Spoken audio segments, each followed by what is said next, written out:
జీ5 ఉండగా మీ favourite TV shows ని మీరు అస్సలు మిస్ అవ్వలేరు. Complete free. నీ మాటలతో నాకు ఏం చెప్పాలనుకుంటున్నావో నాకు తెలుసమ్మా.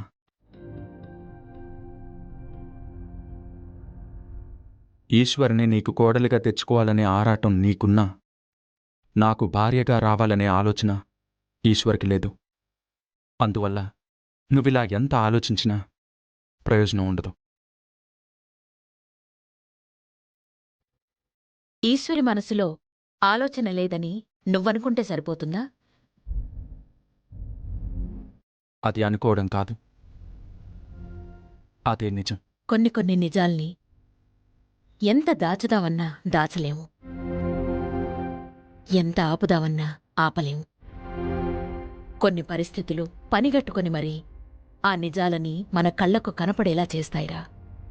ఇప్పుడు నీ కళ్ళకు కనిపించిన నిజమేంటమ్మా?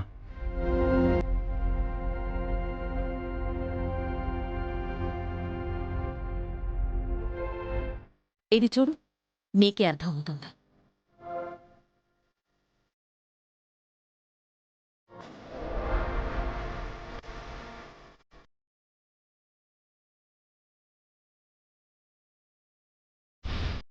ఇందులో అర్థం అవడానికి ఏముంది?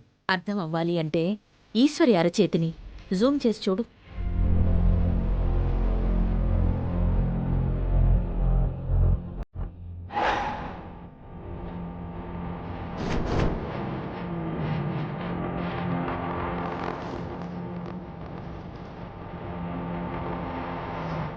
ఇప్పుడు చెప్పు రుద్ర, ఈశ్వరి మనసులో నువ్వున్నావు అని చెప్పడానికి ఈ రుజువు సరిపోతుందా?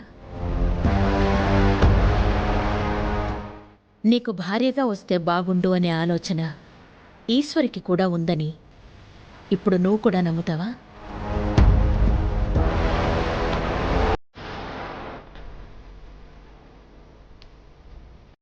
ఏం ఆలోచిస్తున్నావు నాన్నా?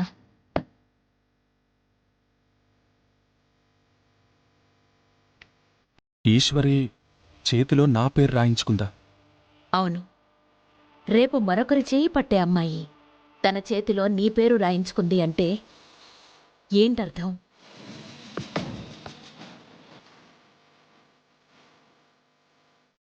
ఈశ్వరి మనసులో అసలు ఏముంది అనే ప్రశ్న నిన్ను వేధిస్తూ ఉంటే దానికి ఇదే సమాధానం. తన మనసులో నువ్వున్నావు. అది ఎలా చెప్పాలో తెలియక ఇలా చెప్పింది. అది ఇప్పటికైనా నువ్వు అర్థం చేసుకుంటే బావుంటుంది.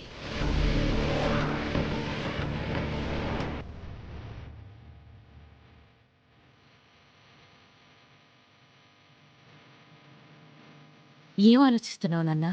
కొన్ని ప్రశ్నలకి సమాధానాలు దొరకడం కష్టం అమ్మా. దొరికాక కూడా ఆ ప్రశ్నల గురించి ఆలోచిస్తూ కూర్చుంటే మనకే నష్టం. అర్థం కాలేదురా.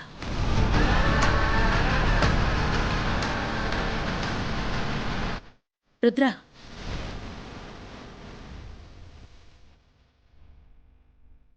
ఎక్కడికి నాన్నా?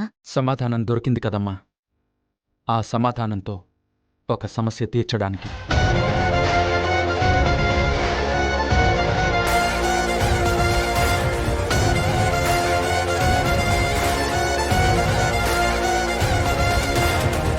జీ5 యాప్ డౌన్లోడ్ చేసి అన్ని ఎపిసోడ్స్ పూర్తి ఉచితంగా చూడండి.